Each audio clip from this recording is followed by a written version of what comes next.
This is the Shaver Prep Football Podcast, Episode 1. I'm Randy Shaver. I worked 41 years at Care TV in the Twin Cities, and during that time, I covered high school football on a show called the Prep Sports Extra. High school football is a passion of mine, and for so many reasons. I love the competition, I love the community, I love the lessons that are learned from the game. I love the grind of the game, and most of all, I love the people who are involved in the game, both on the field and off. The podcast will center on Minnesota prep football, but hopefully it will be much more than that for the players and coaches. My goal is to bring on guests who will inform, enlighten, and leave you with some things to think about as you begin your football journey in earnest. Yeah, we're going to preview the big games. We're going to recap what happened the Friday and Saturday before, the Thursday before. We're going to talk to the playmakers. We're going to talk to the keepers of the game, but we're going to bring you the best from Minnesota that played football in the state and played for the state. And hopefully that will broaden the scope and the appeal of this podcast. For example, in a few minutes, Vikings Hall of Fame football player John Randle will be here to talk about his football journey. If you don't know his story, I promise you, you will be blown away. But my first guest, my very first guest, is a living legend in Minnesota prep football for so many reasons. If you want insight to what makes a player, a coach, a fan great in this game, then pay attention to Becker's Dwight Lundeen.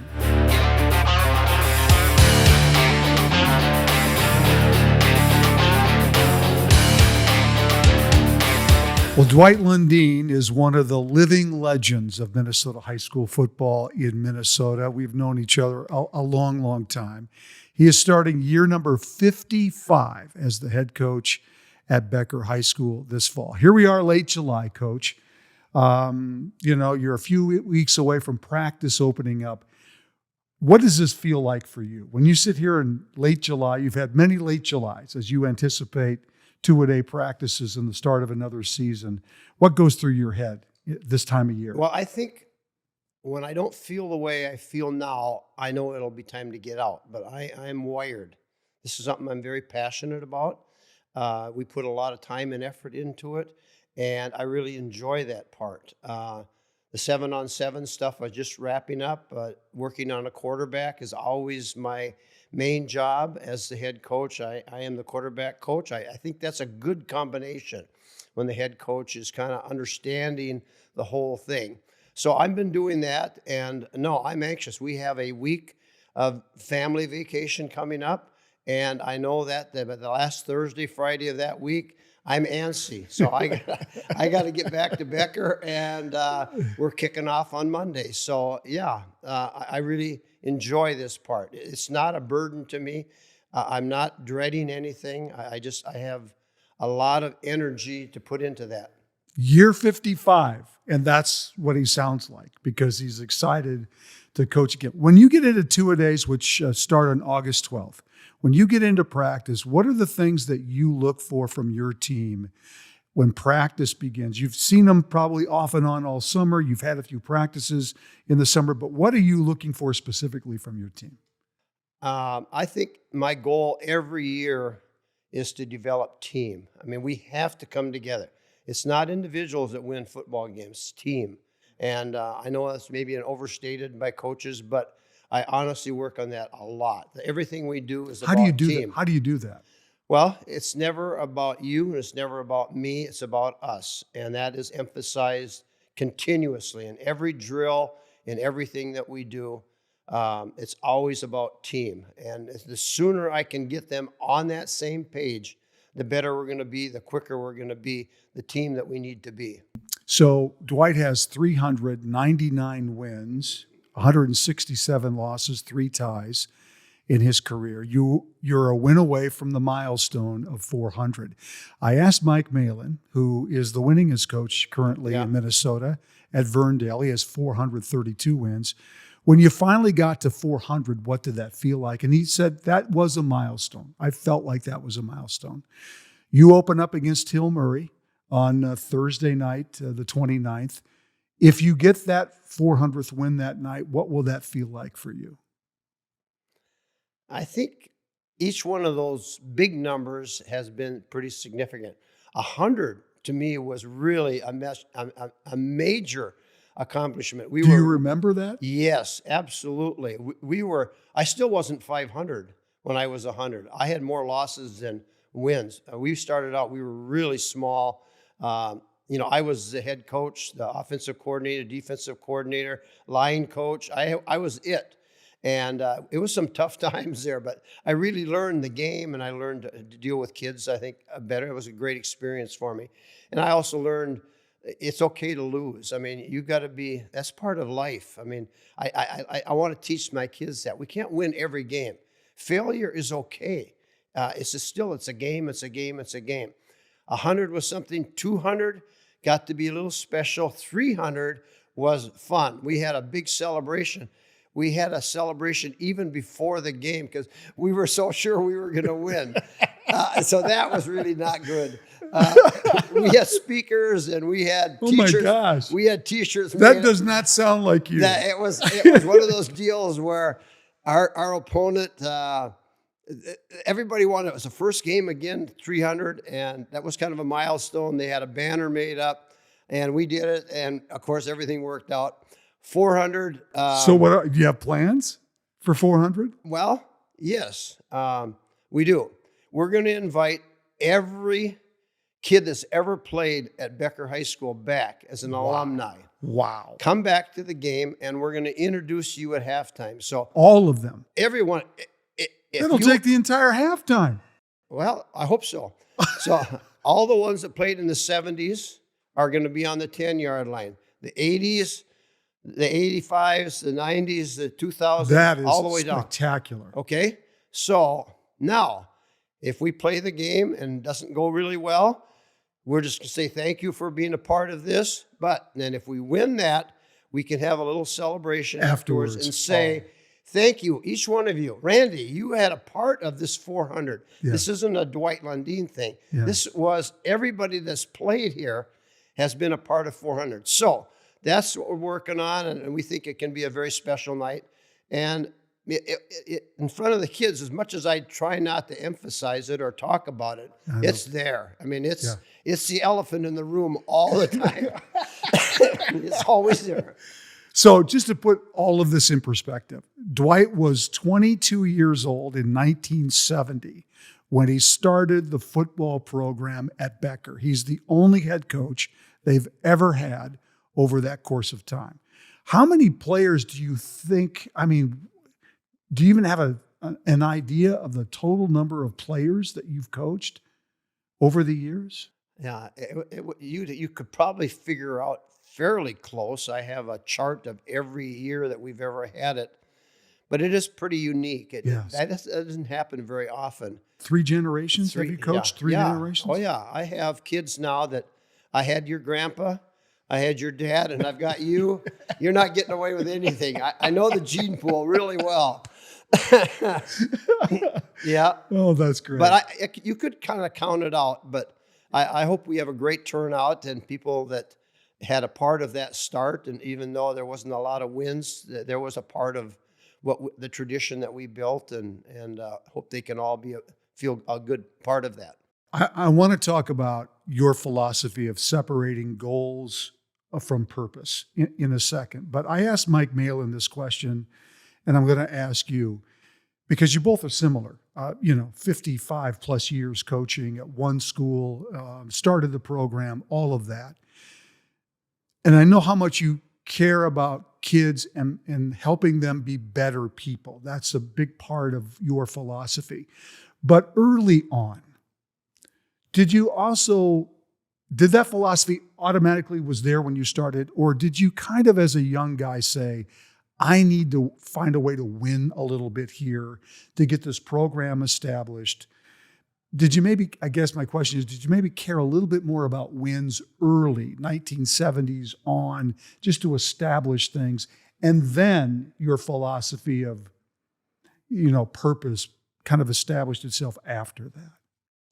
Yeah, I really do. I think when starting that way, I was looking at a schedule, trying to figure out where the who I wins could are. possibly schedule to beat them. Now it's the absolute opposite. Yes. Give me somebody that's going to give me a really good game, and win or lose, our kids are going to get better.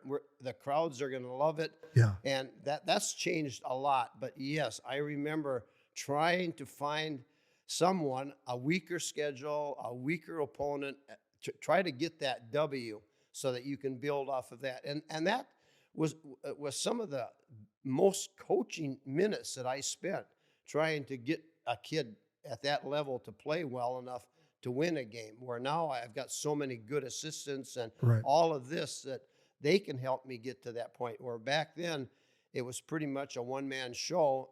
But yeah, I honestly, if I'm going to build this program to what I want it to be, you've got to be winning. Otherwise, you're going to be out. They're going to ask you to move on. Absolutely. Yeah. So your big thing now is you talk a lot about purpose, what your purpose is as a coach. Will you explain that philosophy? You know, I get asked, because you win a lot of games, you get asked to talk around the Yep. 5-state area and nationally as well. Yep. And I always start out with culture. And some people like to listen to that, others don't. But once you've developed a culture of these kids are going to run through the wall for you, that then you can teach them the X's and O's. You have to have the X's and O's part of it.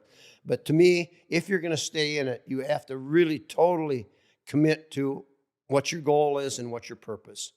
And the purpose is to impact young people. And what my record is, you're reading off them now. Very, very few people know what my record is. I have a wonderful wife. Love that lady. She doesn't know how many wins I have. She doesn't care, and she shouldn't care.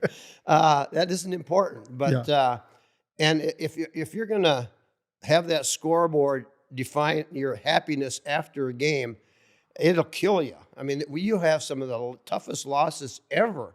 You know, how did we possibly lose that? You just can't come back. But it's always, what was the purpose of us doing that?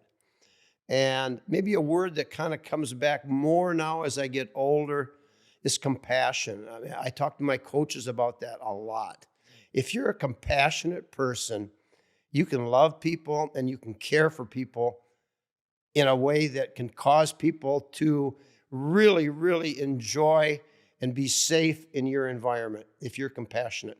And it doesn't sit well with most coaches. Most coaches don't want to be compassionate. It seems like it's soft. I don't think it's soft. I think it's hard. You have to love some kids that are really, really hard to love. But I think the compassion part of it has grown in my life, my knowledge, and I keep trying to get better every year. And but the compassion part of it, I think, has kind of brought me to a point where that culture, and I understand it better than I did back when I was 22. I guess I can relate to that only in the sense that some of the best coaches I ever had in my life were coaches who were tough on me, but would also put their arm around me and say, "Hey, I love you." You know, that kind of feeling that you got from that coach, that A, you could trust them, and B, that they cared about you. Is that kind of what you're saying? Absolutely. I mean, I don't think there's a day that goes by that I don't tell the team that I love them. And some of it, the first time they're in the program, Randy, I love you. What? They've never heard that before, ever, even at home, which is sad. But that's what they're dealing with. But this is the culture that we want to have from the coaches, from me to them as well. So Dwight Lundeen is one of the very few coaches in the state of Minnesota who has their stadium actually named after you. This happened last year, Dwight Lundeen Stadium. The Rosbergs at Hutchinson have their name on the stadium. That was a special night. That was a special moment for you, I know. Is it weird now walking out going, I'm going to walk out to Dwight Lundeen Stadium for practice? No, I've had that rush a few times. Yeah. Honestly, I have. Yeah. I help with girls lacrosse. I'm the goalie coach. I don't know anything about lacrosse, but my granddaughter was playing, so I was going Good to for help you. out. Yeah, it was Yeah. good. It was a good experience for me. I got fired. I'm done. No, I resigned. I resigned. Our whole staff is done, but that's okay. Somebody else can take it on. But going out there in the first lacrosse practice, on Dwight Lundeen Stadium, and the kids are commenting about it. Yeah. Yeah, it was special. And then we throw Wednesday mornings during the January, February, March.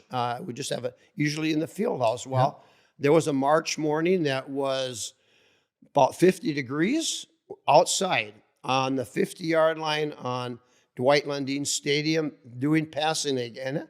I just said, hey, guys, this is really, really meaningful. It did. It hit me right there that, yeah, it was one of those very special nights. I had almost everybody in my family there and, There the was. grandkids and a lot of alumni and great speakers. And it was a very special night. Yeah. So you've coached so many kids over the years. Is there one piece of advice that you've given to a player that you see them years later? They're an adult now. Maybe they have kids there's just something that you felt that maybe they said to you, Coach, thank you for, whatever you said to them that changed the course of their life in a lot of ways. Is there a person, a moment, an example that you can give us? Probably quite a few, actually. I'll start with one that probably isn't real impactful, but talked to a young man a few days ago, and I said, what are you doing now? He said, I'm working as an executive up in St. Cloud. And I said, well, congratulations. He graduated maybe 10 years ago. And I said, well, how'd you get the job? And he said, I interviewed with a whole bunch of people, and I got the job. And later they told me that when I said that I was going to be 15 minutes early on every meeting, because that's what I learned in Becker football. He said, that's why they said they gave me the job, because I'll never be late. I'll be 15 minutes. Well, when we have practice, which we call our happy hour, everybody's sprinting out there. And they know we're going to start a little early, but we're all going to be on time, and we're going to have a lot of fun in the next 2 hours. So that'd be one example. The other example is I have a young man, his dad had brain cancer, and he died as an 8th grader. And he was one of my quarterbacks, so we were really close. And so his junior year, we went on a tour. Dad couldn't take him, so I took him. And we went to Purdue. We went to Notre Dame. We went to Ohio State. We went to Michigan. And the Gophers were recruiting him. You did this with this young guy. With this guy. And so we did. They were allowed tryouts. He was throwing to kids. And so finally we went to Purdue. And Gordy Shaw was his recruiter from the Gophers. And it wasn't quite the truth, but they were very close. And we called Gordy and we said, well, Purdue wants him to come here. So we're ready to sign here. And Gordy says, nah, we offer you full ride. Come to Minnesota. And so he remembers that to this day, that the things that we did with him in kind of replacing his father in that moment of his life where something very important happened with him, that he's now a rancher in Montana. We just visited him, went out of Yellowstone up into Montana. A great young man, two lovely daughters, and is living the life. I mean, just wonderful. He still talks about that. So yeah, I'm guessing there's quite a few things that you've invested in something that is very important. And it's a difficult job because you don't get that very often. I mean, I like cutting wood. I used to. And when you get done and there's a cord of wood, hey, that looks pretty nice. We don't see that cord of wood when kids, it's just, it could be a year from now, it could be 10 years from now, but you're never going to stop investing that time and effort into that. I hear that a lot from coaches who say the impact that I'm making on kids, I probably won't see that truly for 5, 10, 15 years down the road. When they come back and they have a family and they're successful and they say thank you. And that's when I realize that I've done some things that are pretty important in my life. There are coaches out there that are watching this right now who have so much respect for you, but there's also some young coaches out there that are just starting. They're just starting out in their career, whether they're assistants or head coaches. Give me 3 things that they can use, 3 pieces of advice as from your years of experience as a coach that will help them be better coaches. What would you say those 3 things are? If you're the head coach, maybe just start with this, that surround yourself with really good people. You were very successful, Channel 11, because you surrounded yourself with some really good people. Julie Nelson, wow. I got to meet her and spend some time with her. She is a gem. And I always thought that that's just who she was, Right. and all the people that you had, the Boyd Hoopers and those kind of people that you surrounded yourself with helped you be successful. So don't do it alone. Okay. So find people that you can trust that will help you through that process. No shortcuts in this business. There are no secret plays. Draw up your secret play that always works. I have no secret plays. You find something that it can work, and if it doesn't work on that play, you know how to fix it. If you don't know how to fix it, don't run that play, because then it's useless. You're just hunting and poking around, but you've got to come up with something, whether it's going to be a pass play or running. I don't care what you do, but know how to fix it if it doesn't work, and then I can go from there. So really establish what you know. Yeah. And then last one would be probably the purpose and the goals. If your goal is to win the game, which it should be, but if you don't, your purpose is still impacting the kids in your school.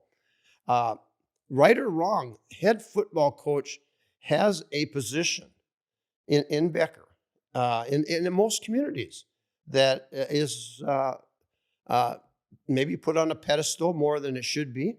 But you try to impact the school, you try to impact the student body, you impact your kids and your community. And I really feel that that's been a big part of Becker football. I refer to it quite often as the front porch of Becker, that it's a place where you feel welcome and you feel safe. And you come there whether you want to watch football or not, but this is the front porch. And you've been there before, and Yes. huge crowds. Yeah. And they're very supportive, and win or lose, we come out on the field afterwards and we visit, and it's just a bonding thing. It's community. Community. Yeah. And that's who the head football coach is. And if you don't like that, it's probably not going to be a good spot for you. So you need to embellish that, okay? Yeah. Embrace it, Yeah. and be a part of that community, and then you'll be successful. Last question, and we've talked about this before, but here you are. What are you, 75, 76? What are you right Thank now? you. 77. 77. Here you are, 77, and you still love what you do. You still are passionate about it. Is it when you realize it's time to go, is it when you don't love practice, when you don't love the grind anymore, when the grind's too much? Have you kind of in your mind, I don't know, have you thought about what that day will feel like when you know that it's time? I think the part that I think would separate me from my position would be the connect with the kids. Yeah. If I ever think I lose that, I'm out.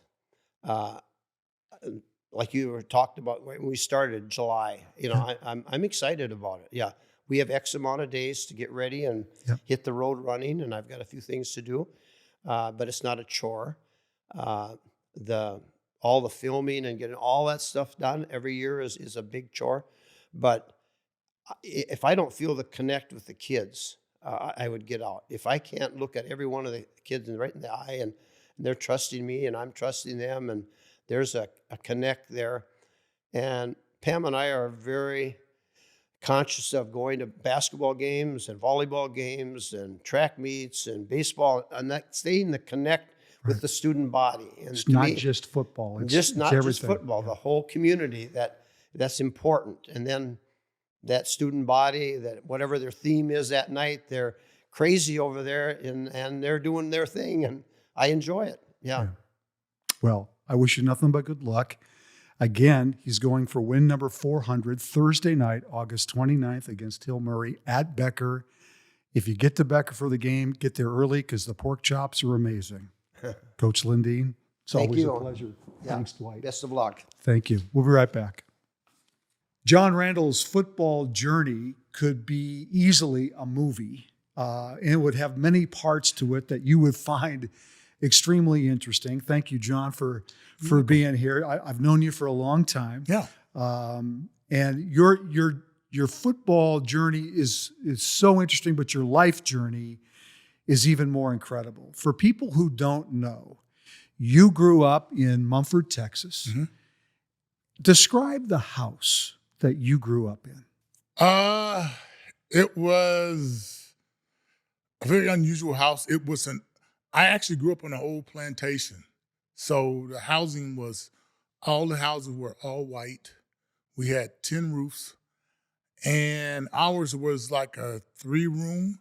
There was kind of like a bedroom, a living room, and then kind of a kitchen. So me and my 2 older brothers and my mom, no AC, no indoor water, um, kind of a wooden floor, um, the bare bones. It was very small. Um, I think as I sit and I think about it now, it's probably about the size of a 2-car garage. And but there was a lot of love in that house, a lot of laughter, and many a nights us just sitting around, and me and my 2 older brothers all sleeping in the same bed, but just getting close to each other. But to me, it was normal. I didn't think other people had or lived a better lifestyle, Yeah. but I just thought it was just a normal way. I heard you describe it once as you could put your arms out and touch the walls on both sides. Well, in the bedroom, you could probably kind of do that. The we call it the living room, was kind of a little bit bigger. The kitchen, for sure, the kitchen was so small. We had a table, like a kitchen table, but we could only have one chair because there was a refrigerator to the left of it. So getting around it was very hard and awkward, but it was. I'm sitting there thinking about it. The kitchen was a add-on to this house. I think maybe before I was born, but it was a little add-on. But the roof, anytime there was thunder or hard rain, stuff was come out the roof on the floor. Oh man. Yeah, so it was very difficult though. So John grows up in that environment in Mumford, Texas. You play high school football at Hearn High School, right? In Right. Texas. At the time that you were in high school, how big were you? Were you highly recruited? What was the story of John Randle in high school? High school, our coaches were we had two we had like 3 or 4 coaches, and actually one of them, his daughter ended up marrying Mike Evans, the tight end for Tampa Bay Buccaneers. But our 3 main coaches, there was Robert Earl Davis and his brother Billy Ray Davis. So yeah, and they were farmers. So they would come to practice wearing, like Lee jeans, an old plaid shirt, cowboy boots, but they really didn't know how to coach. They just said, play hard. And they ran the crap out of it. I mean, we would do in Texas heat, run like 2 miles, do up down, which is you run 5 yards, you jump up, you go back down another 5 yards.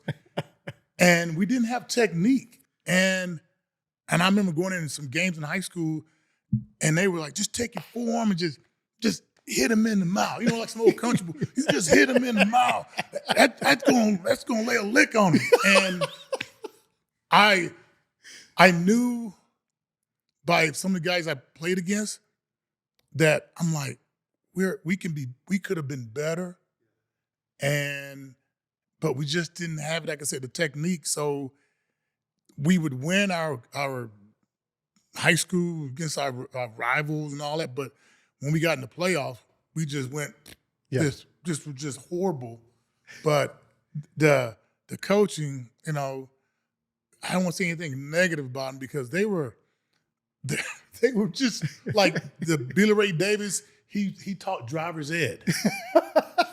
I know I can't make this stuff up, but he taught driver's ed, and then he taught American history because I love history. So I was sitting in his class and we just talk about history, and he just, this big burly guy, and just kind of like, hey guy, you boys gonna have a hell of a game this week, boy. I can tell. It was like Andy Griffith was my coach. If that people can resonate to that. So you go from high school to Texas A&I via another school. How in the world, if that's what you grew up with in high school football, how did you end up getting, in college to play football? Yeah. My brother who played who was kind of played at Baylor, um, my brother was more confident than me in football. I was the youngest, and high school for me or junior high was learning that I had bigger hands, I had bigger feet. So my confidence wasn't really there. So when I was getting ready to go to Texas A&I, one of my coaches had played college ball with my brother at Baylor, and he convinced me to come to Texas A&I, and didn't know much about Texas A&I. I just knew it was in South Texas. It was extremely hot there, and but my mom and dad actually took me to a bus depot in College Station, which is about 20 miles away. I got on a bus at 8 o'clock in the morning or 9 o'clock a.m. I didn't make it to Texas A&I until 9 p.m. that night. Oh my gosh. Yeah, so I was on the bus, but football to me kind of gave me I would say a brotherhood, because there was other guys who had big hands, big feet, and I fit in. Yeah. So going to Texas A&I, I had one of my coaches who basically told me this is a place for me, and he actually, I think about my senior year of college, he had left and started running his wife's feed store. So I know I can't make this stuff up. That's why a lot of times I keep all this stuff to myself.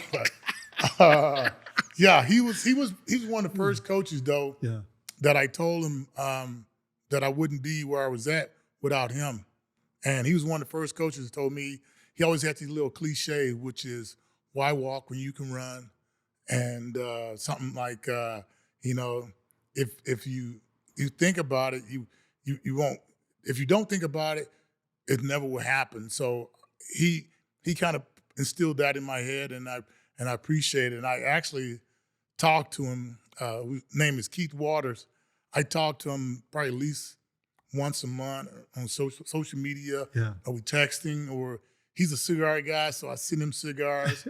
He sends me cigars, and he was there when I needed it, and I am lucky to have had him in my life.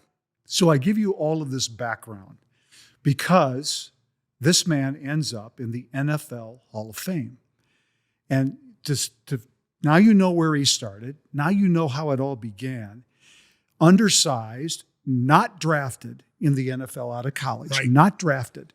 So John Randle has turned out to be one of the greatest undrafted football players to ever make the NFL Hall of Fame. 6'1", 245, Mm-hmm. right?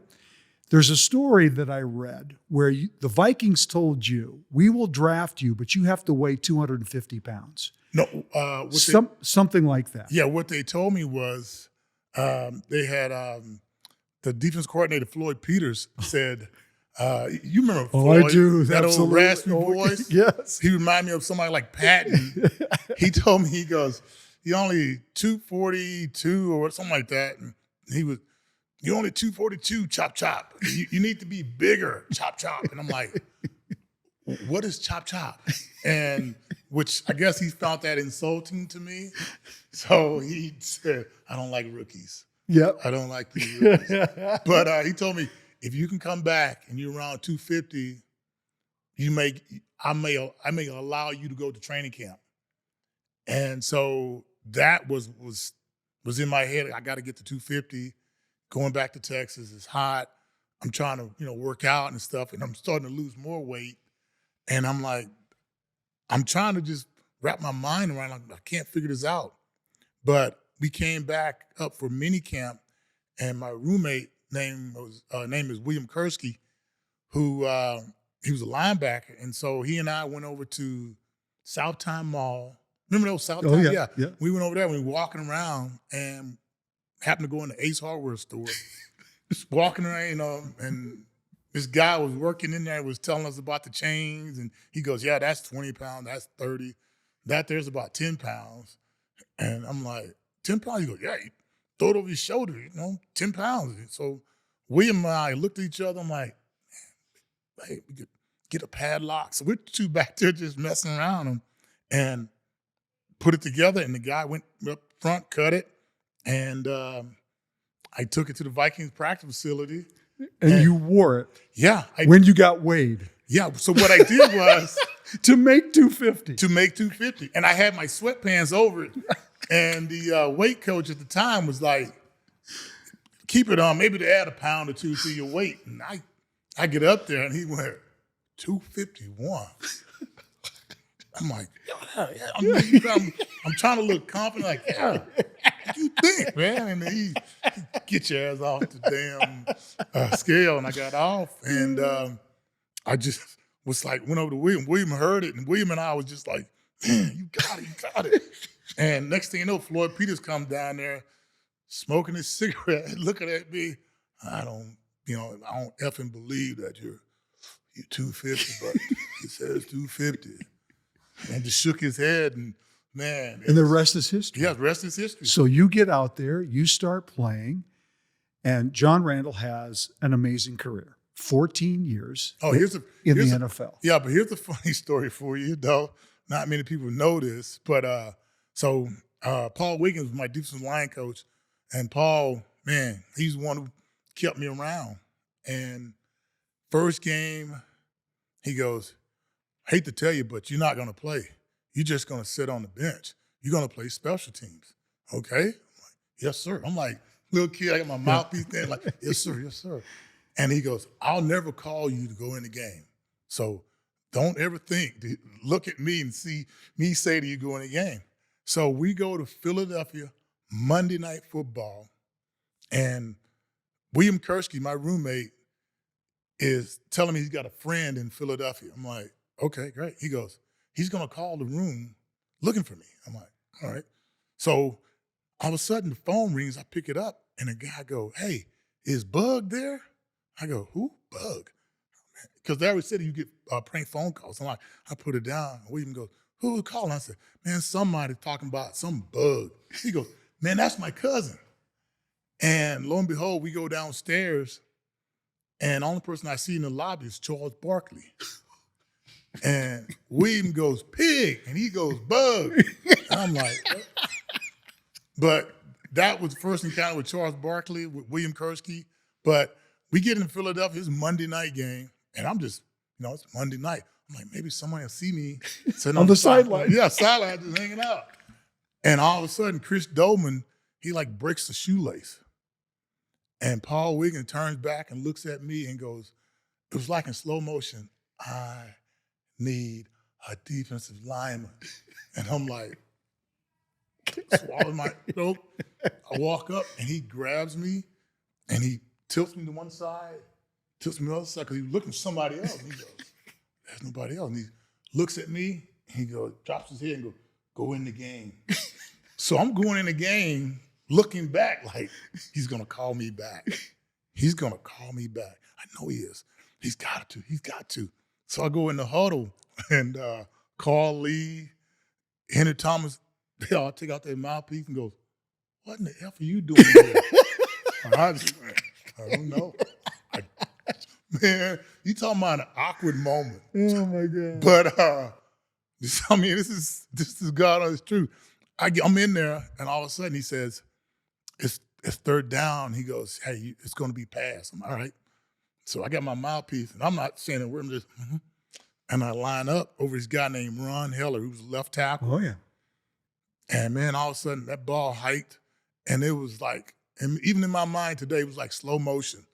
I'm going around a corner, and I just duck my shoulder, turn left, turn up, and I can see Randall Cunningham holding his ball. Man, I reach out, knock the ball out of his hand, and all of a sudden, while this play was going on, everything was quiet. And as soon as I hit Randall, everything just, oh. and I could breathe, and I'm celebrating, and Chris Doman is talking to me, and I can't hear a word. I'm just like, he's like pointing like, get out, get out. And that was my only play. I got in that game. I went to the sideline, and William Kursky and I was just looking at each other. I'm like, I got a sack on Monday Night Football. I'm like, I'm done. I don't need to play no more football. But that would happen to me, my first sack. And there you go. From that point on, you go 14 seasons. You play for the Vikings for 10 of those, I believe. You end up in Seattle. You make Pro Bowls. You accomplish all of these things as an undersized, undrafted football player. How in the world, as you look back now, how does that sink in for you? That all of this has happened to you in your life, and it all started in Mumford, Texas, in a small house with no air conditioning, and here you are today. It still hasn't. To me, my life feels as if it's a dream, and I think it's a dream that every kid in America wants, to where you all of a sudden decide to do something, and when there are obstacles in your way, you keep going.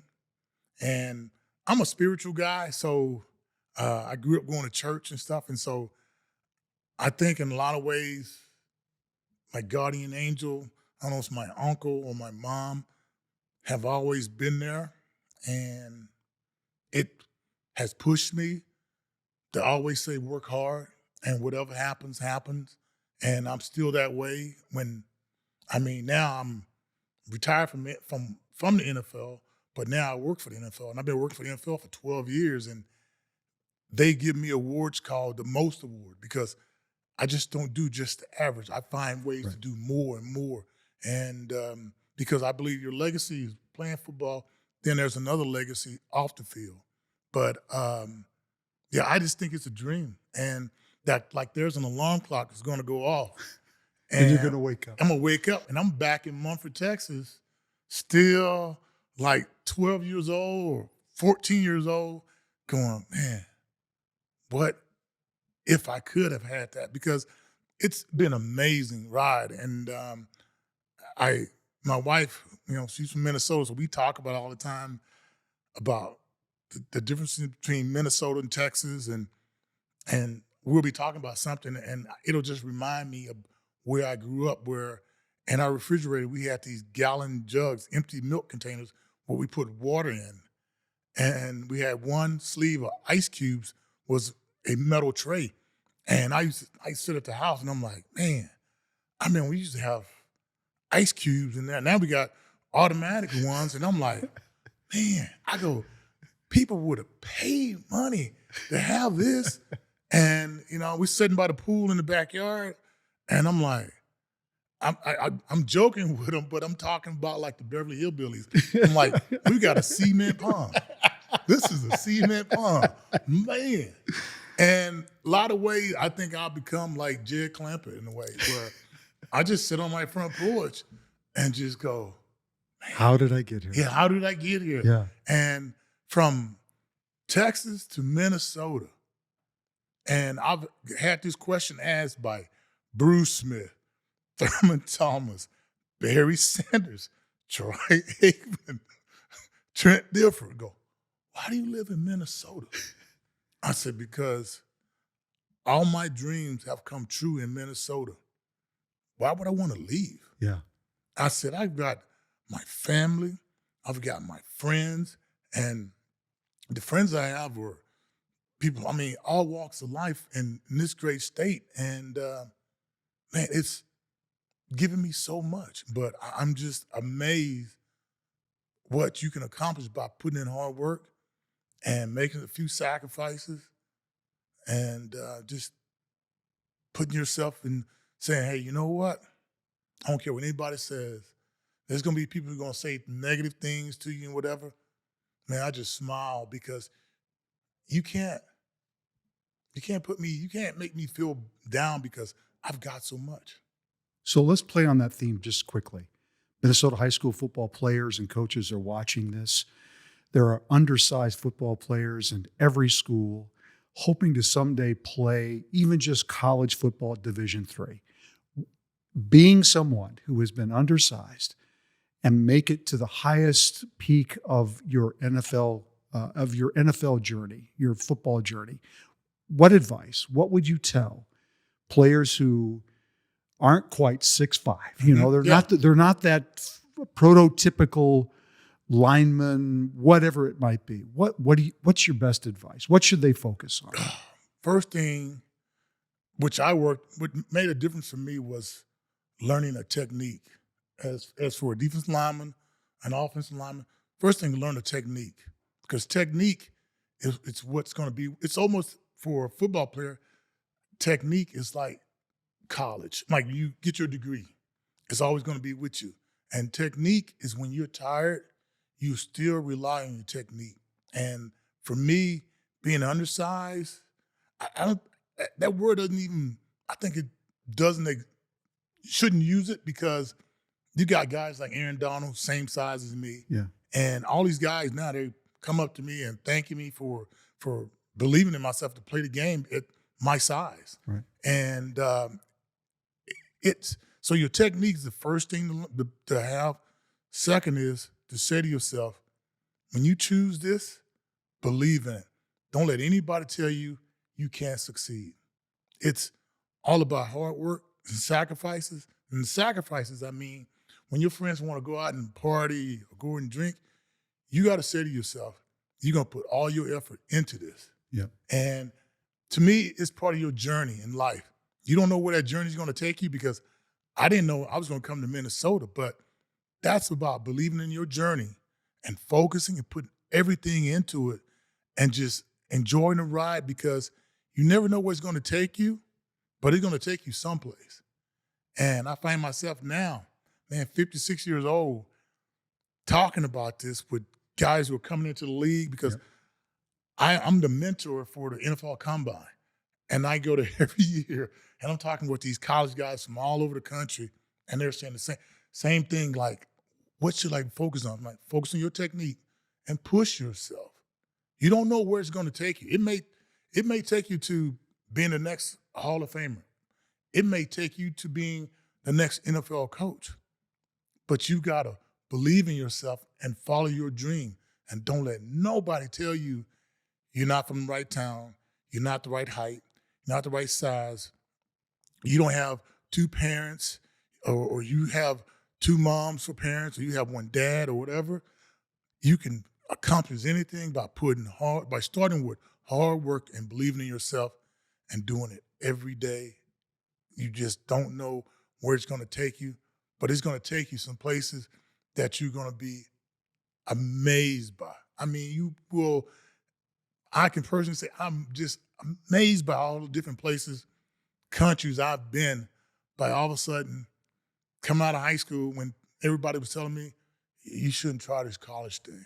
Yeah. You just need to stay around here, get you a job being a trash man, and call it quits. But for me, believing in myself and going for it, I wish I would have had more confidence at an early age, that I probably would have been even a better player in high school, but I didn't. But that's, for me to say to someone, is believe in yourself, never doubt yourself, and just go with it. It's the best advice that we could probably give any high school football player out there. John, I wish I had more time. You're amazing. Thank you. I appreciate you doing this. I appreciate you telling your football story, so that hopefully it will resonate out there with players and coaches. Thanks to John, and we'll be right back.